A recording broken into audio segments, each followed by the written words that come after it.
Greetings and salutations and welcome to another very special episode of Football GPS right here on CVM TV. My name is Orville Higgins and we have no time to waste. Some interesting information and one you don't want to be missing. But let's start with local football.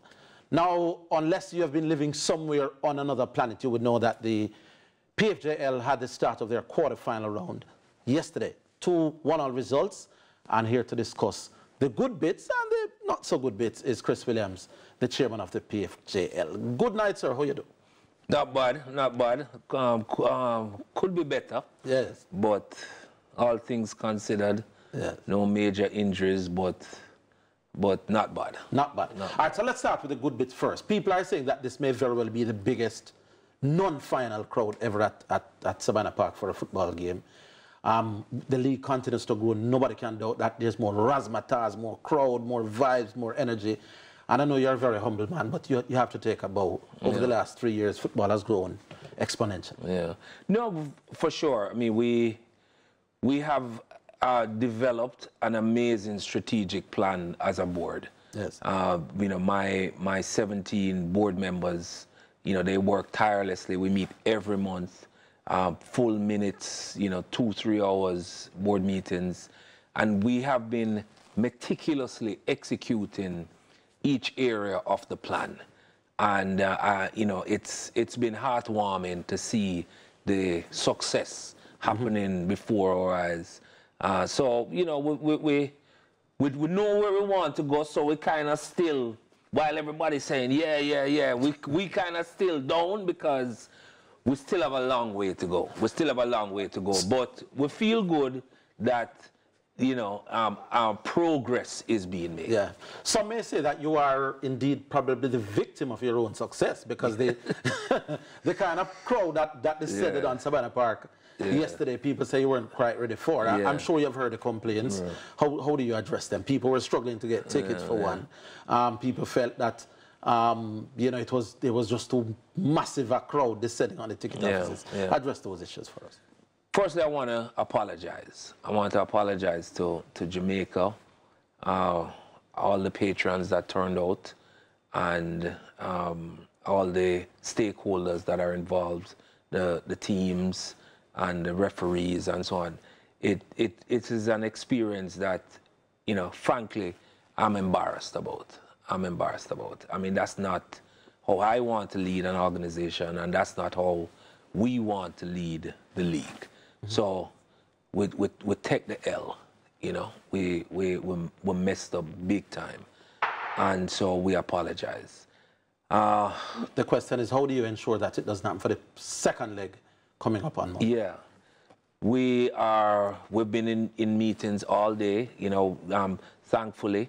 All the major stakeholders in the country have responded, including the police and so on. So we are getting the support. The government and the police are you know, stepping up to assist us. And you know, there are huge logistic issues, and we're going to have to look at issues such as the time of the game and so on, because that thoroughfare at 5 o'clock is a big traffic congestion, and Arnett plays first. Arnett and Portmore plays first on Monday. Right.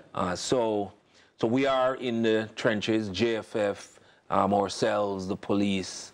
And we will be issuing a statement by the latest Thursday. That's for the traffic congestion that will descend. Well, the entire logistics plan.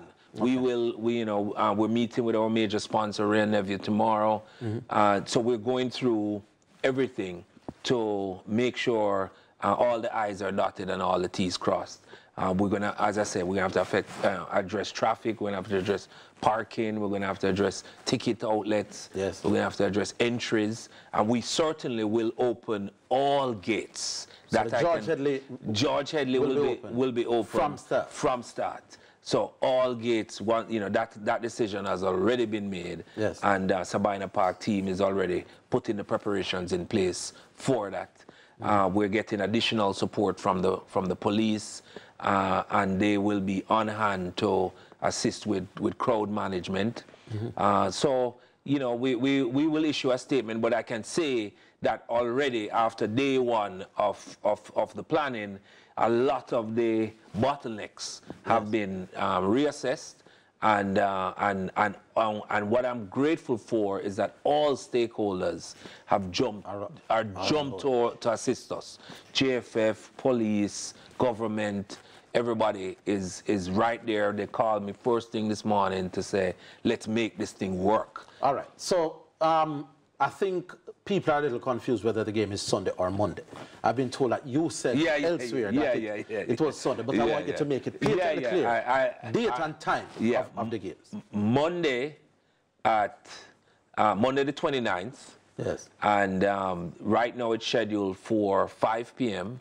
We are in discussions to move it back just to ensure that traffic and all the congestion that we had, we don't, you know, repeat.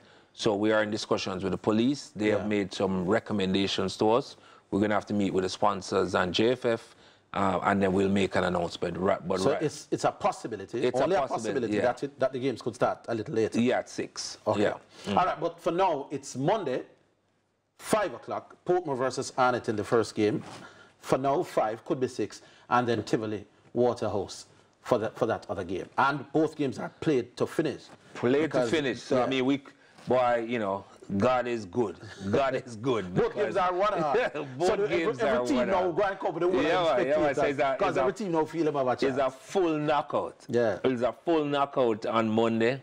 You know, obviously great communities. Portmore, you know, Arnett, Waterhouse, Tivoli, iconic communities.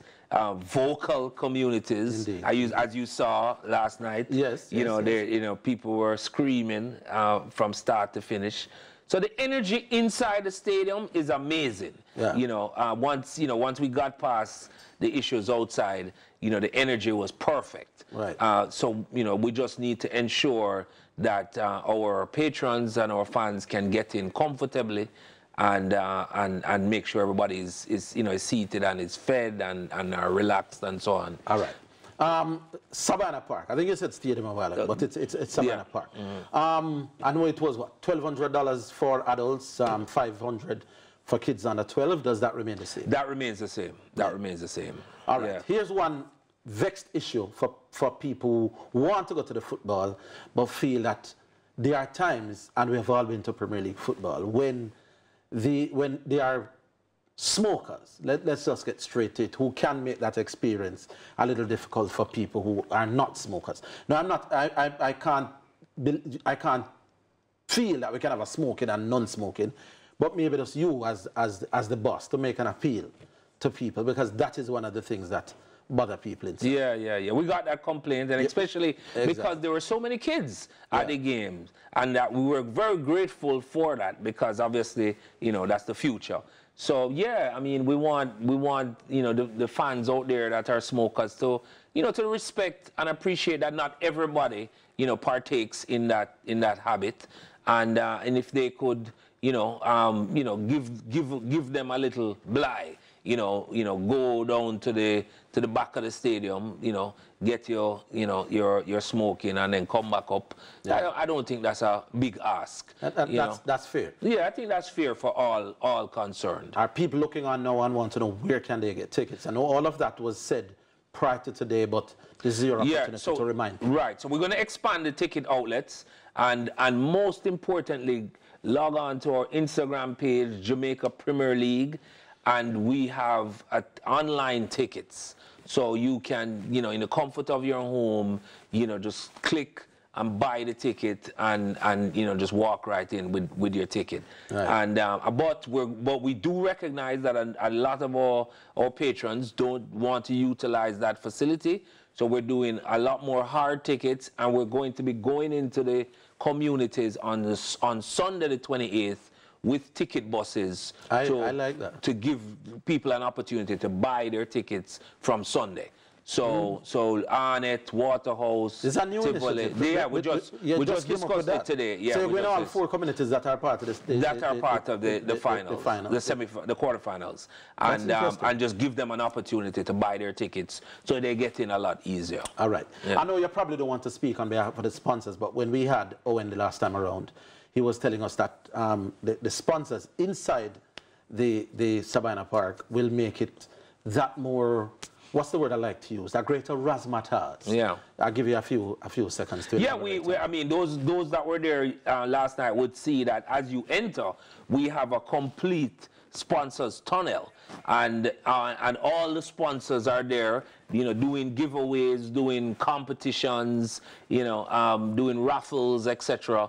So as you walk in on the north stand, you know, that entire area we're calling sponsors row, and you know, all the booths are there, and you can experience it. And then of course, when you get inside the stadium and sit down, you know, Ray Neville has you fully entertained from start to finish. Inside the stadium again. Yeah, I call it a stadium. Understand that when he says inside the stadium, it's still Savannah Park. Yes. Like you still have to be careful. Yes. All right, so we've talked about the things that you have pledged to improve on, and ticketing and the different outlets, the security, the avoiding of those bottlenecks.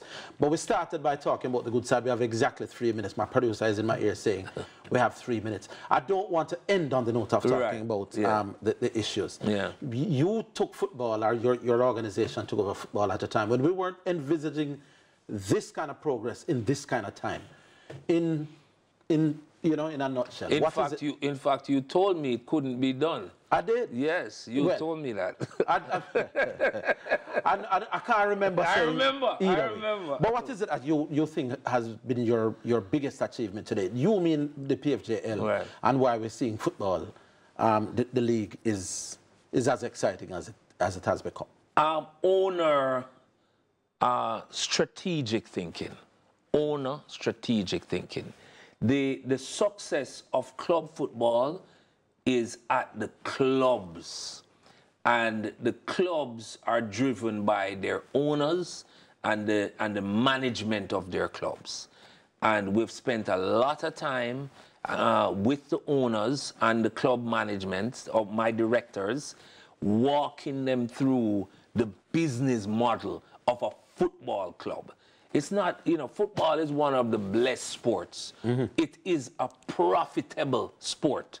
So it's a business. It's not a, you know, a hobby. It's a business. So we have walked it through with all 14 clubs, outlined a full revenue stream, and have been showing them meticulously how to hit each one. I'll tell you, you can't find a Mount Pleasant supporter jersey anywhere. You have to wait 2 months to get it online. Wow. So the replica sales of Mount Pleasant shirts is off the charts. Yes. And we are working with all the clubs to get all their revenue streams, their sponsorship, the gate, the replica, the player sales, all of the various revenue streams. Right. We're on Y-Scout now, so we can show the players. Agents are coming into Jamaica to look at all of the club's talent and making offers. So, you know, it's strategic thinking at the owner level. That's the biggest accomplishment. Why is it, okay, so I can understand that from the club's point of view, and as you're saying, they're owners. Why is it that the Jamaican public, though, are responding the way they are? Because the clubs have now seen that there is light at the end of the tunnel, so the clubs have started to market themselves. So you look at Arnett's page, you look at Montego Bay United's page, you look at Dunby, everybody, Portmore, everybody has their page jumping. And then, of course, we at the league level, we have also stepped up our marketing. We did that, you know, we led by example. Yeah. So we don't just wait on the clubs to market. We market the league for them.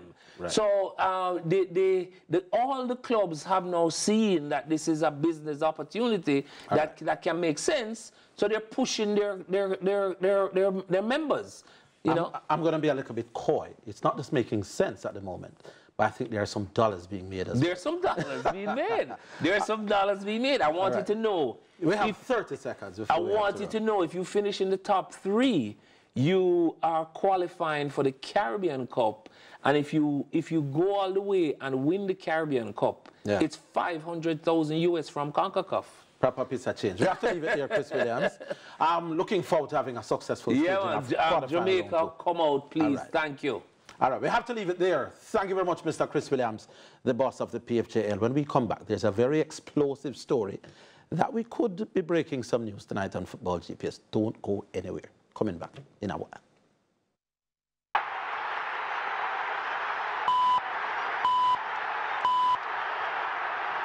I swear you'll never see anything like this ever again.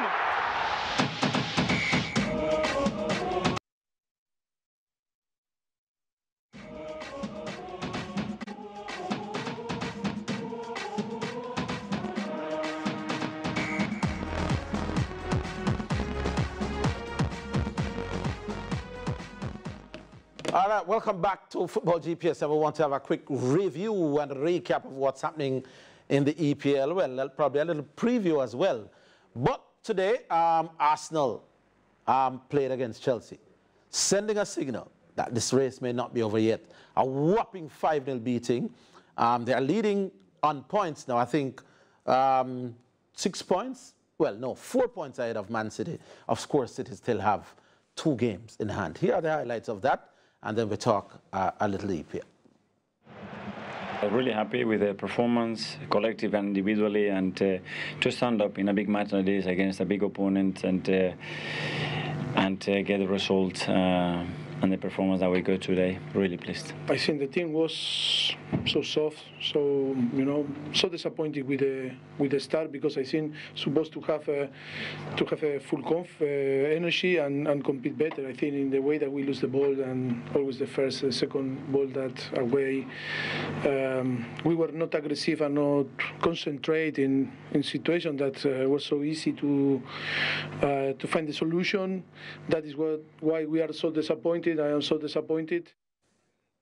All right, so that was Arsenal demolishing poor old Chelsea by 5-0. That game was shown on CVM TV earlier this afternoon. And of course, other games will be shown as the season goes on. Demar Hemley joins us for a few minutes, the man we call the Bull. Demar, welcome to another GPS boss. Your celebrity status is getting bigger. It's growing like the lead Arsenal is having over Man City right now in the Premier League.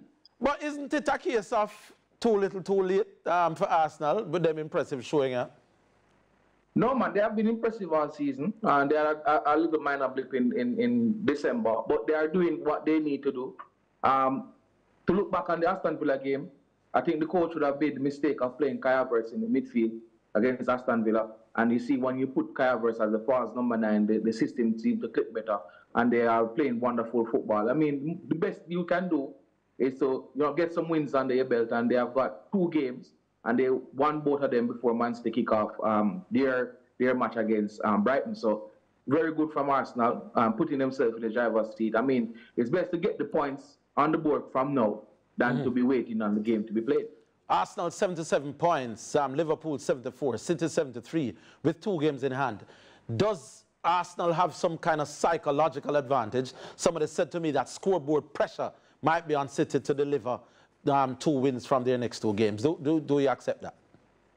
No, this is the same scenario. Man City been facing these scenarios regularly because they seem to go deep in the FA Cup and they go deep in the Champions League, especially in the FA Cup. The deeper you go in the FA Cup, you get games being postponed in the league, so they always have a few games to catch up back at the back end of the season, and we're seeing it now. So they will be used to this kind of thing. They did against Liverpool and being injured as well. You're thinking that maybe they might drop points in one of these games, and that's what Arsenal will be hoping for. A few games ago, both Liverpool and Arsenal were ahead of Man City. We remember what happened the last week. City lost, well, not City, Arsenal lost to Aston Villa. Liverpool lost to Crystal Palace of all teams. Now the word choke, I said people doing this when talking about Liverpool and Arsenal. Is that a little unkind Or if City should go on to win this league, people can legitimately say both Arsenal and Liverpool choked. They were leading after, what, 30 games in a 38-game season. What's your take on that? I mean, I wouldn't say it's choking, because at the end of the day, it's just one game. I think to choke is when you fail to perform over a consistent period. I mean, in terms of Liverpool, they drew against Manchester United and then they lost to Crystal Palace. So it's a more choking on the Liverpool side of things than on the Arsenal side of things, where they just basically lost one game and lost the lead. But now they have regained the lead, so it's up to Man City now to catch them. Will City make it 4 in a row for the first time ever in the EPL? That's my final one for you. Yes, for me, I had them winning at the beginning of the season, and I still see them winning at the beginning of the season. But it's going to be a very, very interesting end to the season. I do not see Man City winning all their games, but I think Liverpool and Arsenal are going to drop points again. All right. Well, at about the other end, anything to say about the teams in relegation, or we can talk about that another time? Luton is trying to make a fist of it. They got beat badly in their last game. Yes. Nottingham Forest got beat badly as well by Everton. So Everton seem to be out of the water. So it's between Luton and Nottingham Forest at the moment. And I will leave it there, Mr. Demar Hemley, sir. Thanks for taking the time to talk with us. And I'm sure we're going to talk again before the season done. So big up. Yeah, man, no problem. Respect. Cool. All right, we take a break. Like I said, an interesting story to be revealed right after this. All right, welcome back to Football GPS. Now, the next person that we are about to talk to has been in CVM several times. When you look at the news set, he's usually on the news set talking about security-related matters. You may be wondering, why then is he not going to be talking about security-related matters and talking football matters? We're talking about our good friend Jason Mackay. How are you, the boss? Hey, thanks for having me. Let me see, Merry Christmas. I don't see you since the start of the year. Well, I've been there. Probably not. Across the hall, you know? Exactly. All right, before we get into a very important question that I want to ask you, last week we heard that one of the teams in St. Catherine that you were a big sponsor of, Raiders FC, were kicked out of the competition. And people felt it was, well, certainly the Raiders people felt it was a little unfair. But when we spoke to the St. Catherine president, she says the rule was well established about the enrolling on the FIFA site, and you guys just didn't know, didn't follow rules. I'd love you to show me that rule in a rule book, because the rule book doesn't say that. It doesn't. The rule book says you can register at the Secretariat or on FIFA Connect. That's how she makes up rules as it goes along, you know? Well, the surprising thing is when the JFF said that they have washed their hands off the issue completely. Well, the JFF says that they can't really interfere in parish matters. Yes. That's their stand. I don't necessarily agree with them, but that's their stand, you know? And can you go further with it?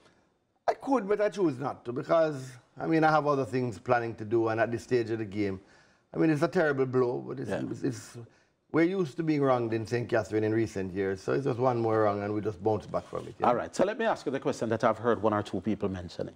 There's news simmering below the surface that Jason Mackay, the ace security consultant, is also planning to throw his hat into the ring and challenge Elaine Walker-Brown for the presidency of the St. Catherine FA. True or not true? Very true. It is. And perhaps that is the reason why I'm being treated how I was anyhow. But yeah, because it's no secret, it has been out there for a long time. But yes. I can confirm it now officially. That yes, I am definitely throwing my hat in the ring for the presidency. When is the election? Well, it's supposed to be 90 days after the JFF election. Yes. But you know, we don't know what they will do if they follow that rule. You know. Why did you make up your mind to challenge? Didn't know that you had that kind of interest in football. No, man, I've been in the FA since the 90s. You know, so I'm of course St. Catherine football man. And I used to manage racing back in the old days. When the girls team won, I was their manager and sponsor. I'm the president of the New Raiders Football Club for 5 years. I'm the sponsor of the St. Catherine FA. Oh, you're not just a sponsor, you're also the president? I'm the president, man. And I'm also I sponsored St. Catherine FA from the 90s. Left for Casafa for a few years and returned back to the FA in 2019 when I took over the president of the New Raiders. So I am, of course, St. Catherine football personality.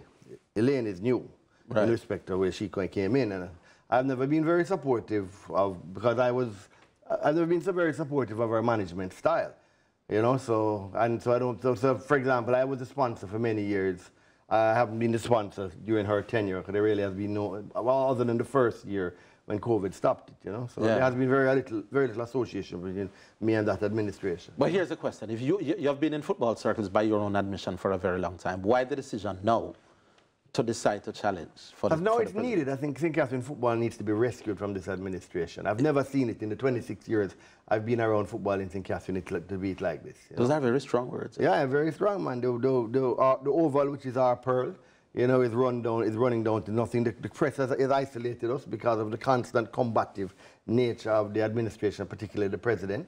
And the club is just not running how I saw it run for decades when it was under Happy Sutherland and all of that. And I think right now at this point, I think I'd like to rescue the sport in St. Catherine. I mean, so it has gotten worse, you're saying, in the last few years? It has, where Peter Reid left it to where it is now. Yeah. It's a shame. I mean, we are the clubs, you know. We are the persons who have to actually keep our players going. We fund it all by ourselves. Right. We feel that most clubs, I think if you interview them, feel that we are in servitude to the administration rather than the administration serving us after we elected them. Yeah. And the press has so deserted us because of the combative nature of this administration that the Happy Sutherland knockout trophy was played. And Happy Sutherland himself didn't know. Wow. I mean, that's amazing, and it's named after him. It's his competition. So, I mean, I've been involved in sports administration for many years, as you know, and I've been in football at this level. And I think at this stage of the game, I have something to offer. What do you? I know somebody looking on the TV right now will say, Jason Mackay has only decided to run because the current FA kick out him team. No, but that was and it's an act of revenge. No, but then Could you address that? No, that's not true. I mean, I was planning to do so, and it was out there. Right. You know, and I want to believe that probably the double barrel of the shotgun I got was because it was out there that I was going to run. So it's not Jason deciding to run out of revenge. You're saying that's because Jason decided to run, why they treated it as a... No, I made up my mind to run from the last election. When I saw, which was before COVID. Okay. Right. So everything changed with COVID. But in the last election, I didn't like how a lot of things happened. I'd been a part of this association. I've watched it run in a very gentlemanly, decent manner by Happy Sutherland for years, and then Peter Reid got it. And it was an organization that I looked up to. As being involved in other sports, and I've tried to always emulate that style of management. And where I've seen it gone in the last couple of years is, I was planning this all along. Now, maybe I didn't know it would come back to slap me like it has, but I was planning it all along. So I mean, I wouldn't have announced it until the appropriate time. But at this point, because you know, there's a period of time between when the JFF has their election for when our election has to be held. Yeah. They have a very short period of time to work with. All right. I know that you wouldn't have decided to throw your hat into the ring unless you did your own personal, what you call it, word, canvassing. Right. How good are your chances? Let me ask you that. Extremely good. Yeah? I mean, even from the point of view that the president has now stepped up to the JFF, and just like Peter Reid resigned when he stepped up to the JFF, we would expect her to do that. I would not be surprised if she doesn't do that and creates a whole new set of rules that allows her to stay. But the rule, as far as I'm concerned, is that she'll be leaving anyhow. So you need somebody to fill the void. Yes. St. Catherine has not had a sponsor since I left. Which was when? Right before the COVID season. Yes. The actual COVID season was abandoned. And I think I'm in a better position to get corporate Jamaica to sponsor the league because the league needs sponsorships. Right now, it's the teams carrying the literal sport, the persons who are funding the teams with little or nothing. Yeah. It really, I must remember, the players are not born and become Premier League players, you know. They have to come through parish associations. We have to invest in them. At this stage of the game, we need help. Yeah. And I think I could bring that help to the game. What does Jason Mackay-led St. Catherine FA be doing different and better from the one led by Elaine Walker-Brown? I think there'd be more respect and harmony between the teams and the administration. It's not a bullbuck and duppy conquer, I think.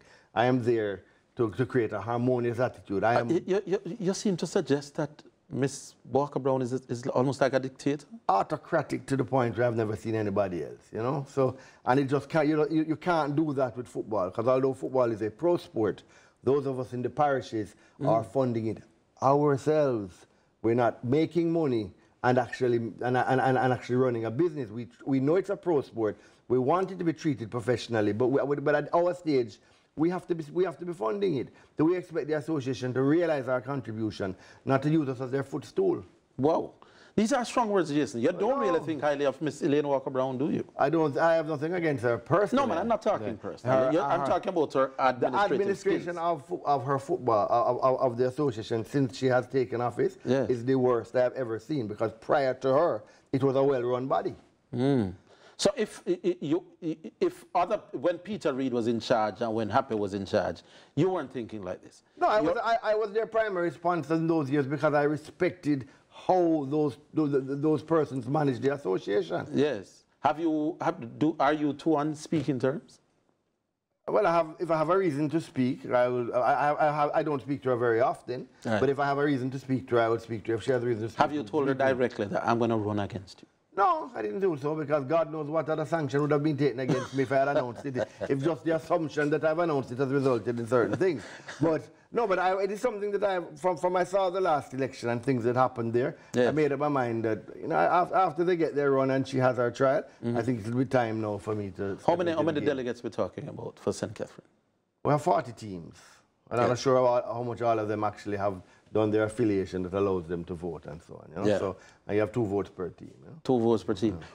So that, well, when are you going to know exactly when is that process? Because after tonight, people who may have heard rumblings now know for sure that Jason will be challenging Elaine Walker-Brown, who is a very powerful lady within the JFF, you know.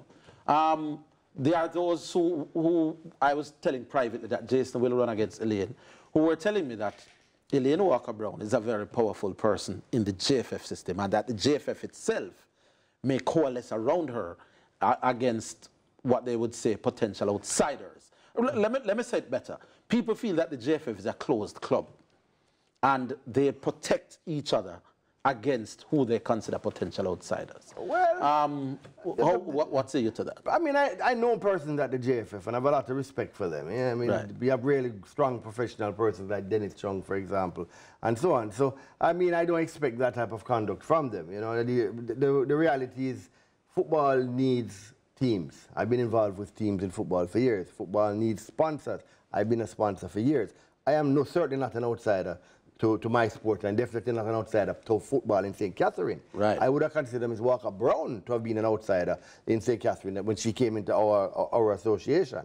And the election has happened, and she won fairly, and I'll go with that. I didn't particularly like things that happened at the election, but she won the election. And then what I've seen since then has been disastrous. Could you come and take a look on our oval and tell me if that's Prison Oval. And tell me if it looked like that 4 years ago. I haven't been at Prison Oval for a little while, to be honest. You're saying it's run down, man. It's run down, and the whole thing. And when you talk to the teams, I mean, I have spoken in the last 2 days to a number of teams, and everybody has the same thing to say, man. You know, it almost like an outsider has come in and is now overseeing you as a lesser person. Yeah, yeah.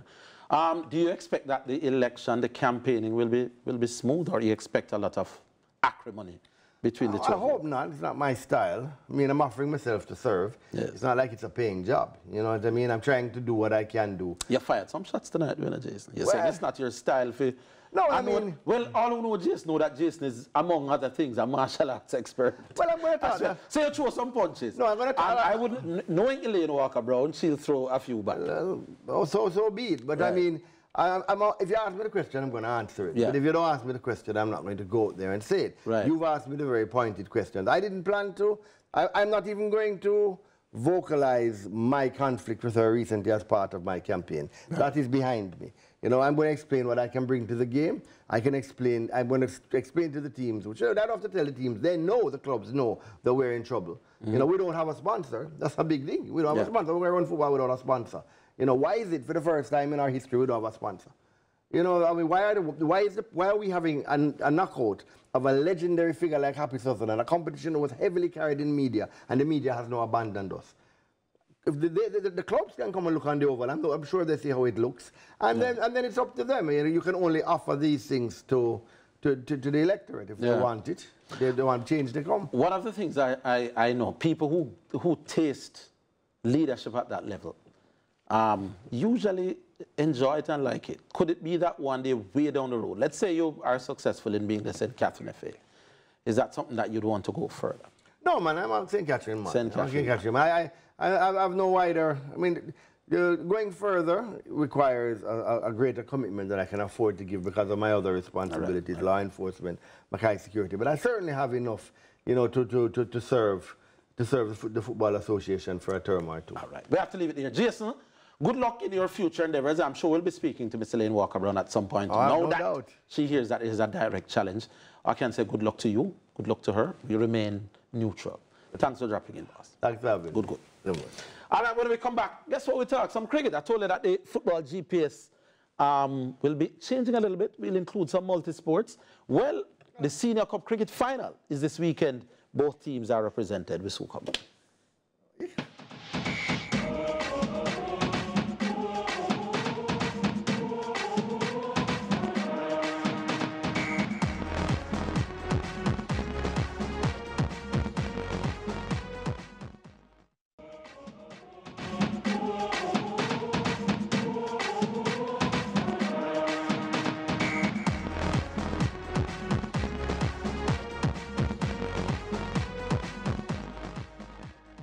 Welcome back. Final stages here of, football GPS, but you go and turn cricket GPS for the next 10, 12 minutes because the Senior Cup final, the local Senior Cup final between Kingston and the Jamaica Defence Force will be on this weekend, scheduled for Savannah Park, although I'm understanding that it could be subject to change. But Kingston will meet JDF in the final.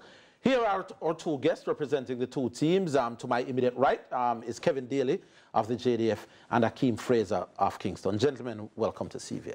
Thanks for having us. All right, so make we start with the man closer to my right here, Mr. Kevin Daly. Tell us a little bit about you. Are you the captain of JDF or just a representative? Yes, I am the captain of the JDF team. How long are you playing with JDF now? 4 seasons now. 4 seasons. You played schoolboy cricket before that? Yes, I used to represent the Taki High School. Yeah, where did you go between Taki and JDF as a cricketer? I started out at Taki. Yeah. And played along with John Campbell and those guys. I went to GC Foster College after. And from there, I went straight to the Army. Straight to the Army. All right, so that's a little, your bat or your ball? I'm a right-hand batsman. What number? What middle or the opener? Number 3. Yeah, I had a big bat for JDF. All right, how well have you done this season? I only got 1.5 century so far. And the bowling? I think 27 wickets so far. All right, cool. All right, the captain of Kingston, Akeem. The captain. All right, I'm a little bit more familiar. No, I don't want to say farmer. Jamaican spinner, out of favor Jamaican spinner, shall we say? I guess you could say that. We could say that. I remember, was it your debut you grabbed 8 wickets at Savannah? That's right, my debut. It was your debut? Me dad the game, man. Tell us a little bit about your cricketing background. Well, I attended Jamaica College, played there for a number of years, captained them, represented Jamaica at the under-17 level, played for the Scorpions, West Indies A team, and now I'm at Kingston. I've been at Kingston for a number of years, since I was 13 years old. Right. So what happened after that really great debut for the Scorpions? You have kind of fallen off the regional radar. What happened? Well, I know that there was some serious injury that kept you out for a little bit. I had a torn tendon in my shoulder, but I was with the Scorpions. I was contracted with them for 4 years, and I represented them last season in the 4-day competition. All right, so what has JDF been up to lately? How has the season gone for your team, Mr. Dale? Season has been going well. We lost a game to Police in our group stage. I think if you should check the composition of our team now, it's a fairly young team. Ex-service member Dennis Bulai decided to take up the head coaching job for us. Bulai is the coach? Yes. Okay, great. And he's doing a fantastic job for us so far. Yes. Do you have to be a soldier, an active soldier, to represent the JDF? That is something that I've always wanted to know. You can be an ex-member and represent just the same. But you have to be a member of the JDF to play. Or you have to be a member, whether past or present? Yes. All right, so what would you say is the strength of your team? Most people would say it's our bowling, because a number of players have been representing Jamaica and the West Indies for us. Yes. Just to name a few, like Sheldon Cottrell, same Dennis Bulai, who are actually bowlers. Right. But recently, we got 2 more players. One, Dennis? Andre Dennis, the fast bowler. He's JDF, I understand. Will he be in the game this weekend as well? Yes. So will Cottrell be playing? Yes. So Cottrell will be playing, Andre Dennis will be playing. Yes. Both, well, Andre Dennis just made the Scorpions as a fast bowler. Who are the other national players that you have? Gordon Bryan and Tevin Gilzine. Tevin Gilzine is a batsman at the top of the order. Gordon Bryan is at JDF now? Yes, he is. How long now? About 3 years now. About 3 years? The man we call gospel in local cricket circles. So that's a fairly potent bowling attack with Sheldon Cottrell, Andre Dennis, Gordon Bryan, 3 national pace bowlers. What about the batting? Is there any name that we should look out for on the batting side? As I say, I have Tevin Gilzine, you have myself, you have some guys chipping in here and then. All right, cool. All right, so to Akeem Fraser now. What about your team? Well, we had a bad start to the season, I would say. We lost our first game to Michael University College. But after that, we've done pretty well. We've won all the games, whether on first innings or outright. The team has really gelled together. We have a young team as well. A number of younger players are stepping up this season. And we've been playing well as a unit. Patrick Harty Jr. is a standout, I must say. He has 54 wickets so far in 7 games. Left arm spinner. Yeah. But outside of that, it's really been a collective effort, and everybody has been chipping in. How has your form been, personally? I have 2 5-wicket hauls, 20 wickets, and a couple scores down the road as well. All right. Who are the players that we should be looking forward to seeing for Kingston? Yes, Patrick Harty, national left-arm orthodox. Akeem Fraser, so he's a spin twin right there, so one going so, one coming so.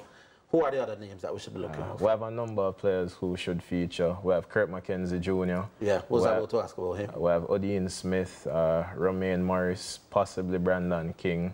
But they're By the way, people, the names them I call Odean Smith, the man them called Fishhead, big IPL player, strong and leg of the cricket ball and lick with the cricket ball far. Romain Morris, I should know a little bit more about Romain than the average Jamaican. He's from my neck of the woods in Westmoreland, current Jamaica Scorpions keeper, and has had a reasonable successful season with the bat. Who else? We have Brad Barnes and Andre Bailey. Brad Barnes, former West Indies youth player.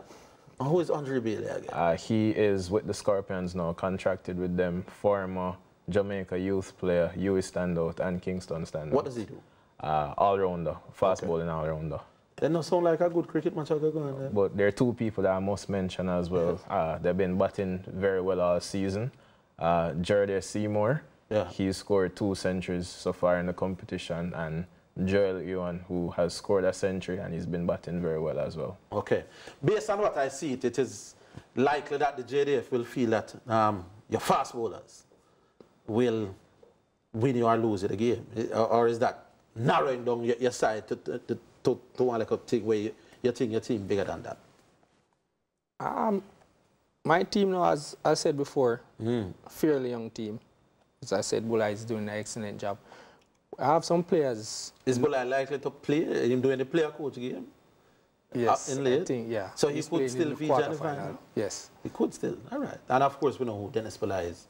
Back of the arm. We have a few young batters in the middle also. We have one who scored 100 for us in St. Thomas. Okay. And we have another wicket-keeper batsman who is doing fairly well for us, which is Ryan Harris. I was telling both gentlemen before they came on here that this JDF team very often don't have the star appeal as some other teams. This year they probably do, because we have 3 national players and some other national players. They come with pedigree, but they're a team that never says die. They play hard. And I was saying, but you know, a soldier, Richard, we expect if we don't give up. What we say go. Kingston Club, on the other hand, I didn't know until Akeem was telling me that they haven't won Senior Cup for probably almost 2 decades now. Is this the year when you break that drought?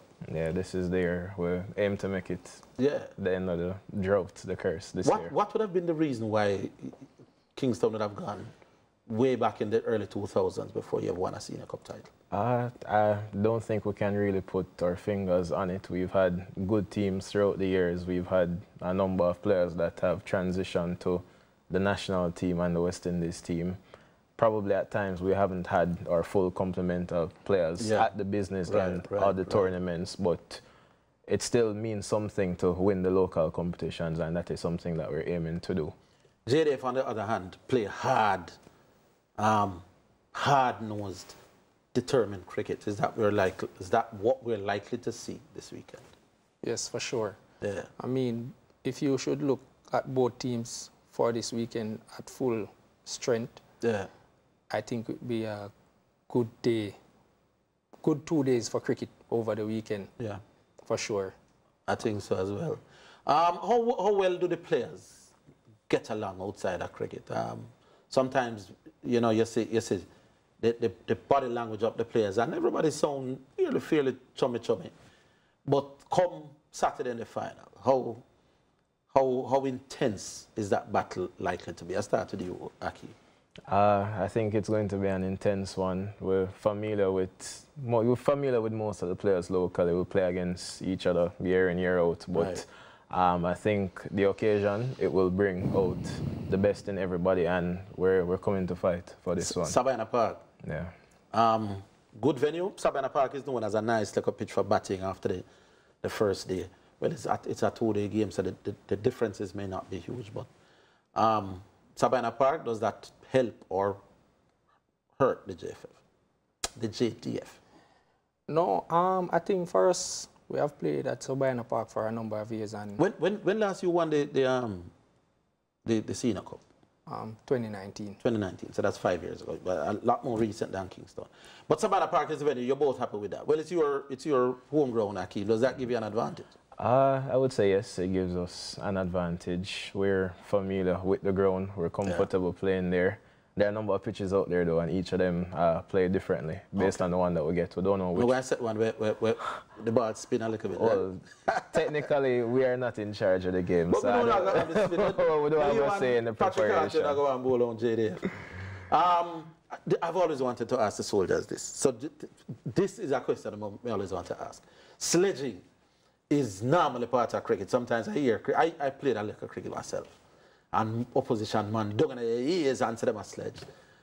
And I've always said, what is it like when JDF walk out? People try to sledge the JDF, or cricket, we sledge anybody. Do you find it happening to your team? Are people say, I soldier them, and I better will be able to say. No, for sure. Man sledging as well? Yeah, for sure. Coming out to play against Kingston, there will be banters. There will be. Yes, and our guys know that there's a line that cannot be crossed, and hopefully we continue to stay on the right side. All right, so we'll leave it here. Gentlemen, best of luck to both of you. I will be at Sabina Park at some point over the weekend. And good luck, Mr. JDF, Mr. Kevin Daly. Yes. And Akeem, good luck to your team as well. Thank you. 10 o'clock start each day. 10 o'clock. Yes. All right, so if you're a local cricket fan, there's no better game to watch than the top 2 teams in the region or in the island at this point. All right, we take a break from, football GPS, third cricket GPS for the last quarter. And there's some other name change coming as well. Big up to Headley and the entire production crew. Big up to you for watching. Remember, the program is repeated tomorrow at 8:30. And God's willing, we should be back next week, same time, to do it all over again. The name is Orville Higgins. So long.